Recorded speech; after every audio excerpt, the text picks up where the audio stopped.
হাই বন্ধুসকল, welcome to my YouTube channel mister অসমীয়াৰ। আজিৰ ভিডিঅ'টোত দেখুৱাম যে এটা গিলাচ আৰু এটা কলগছ লৈ এই কলগছটো জ্বলাই কেনে গিলাচটো এনেকৈ ঢাকি দিম।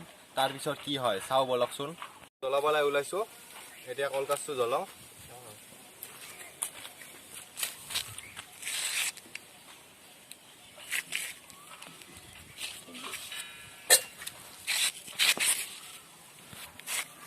এই কলগছটো জ্বলাই নাই।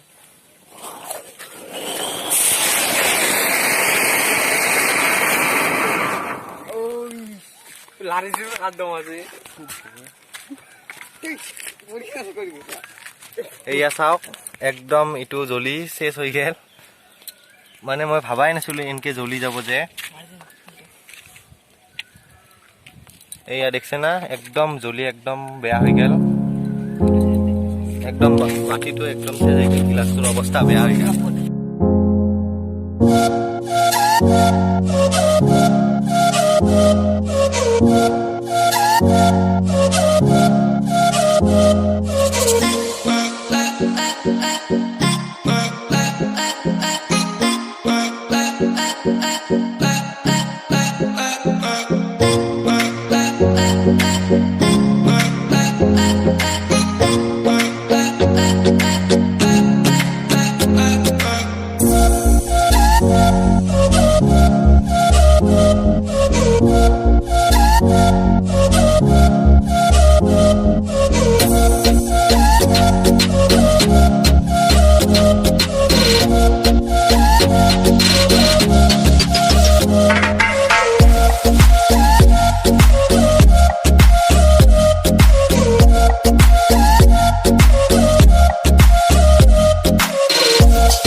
ভিডিঅ'টো চাই কেনে লাগিল? ভিডিঅ'টো যদি চাই ভাল লাগিল লাইক, শ্বেয়াৰ আৰু মোৰ চেনেলটো ছাবস্ক্ৰাইব কৰিব। আৰু কেনেকুৱা ভিডিঅ' আপোনালোকক লাগে তাৰ বাবে কমেণ্টত জনাব।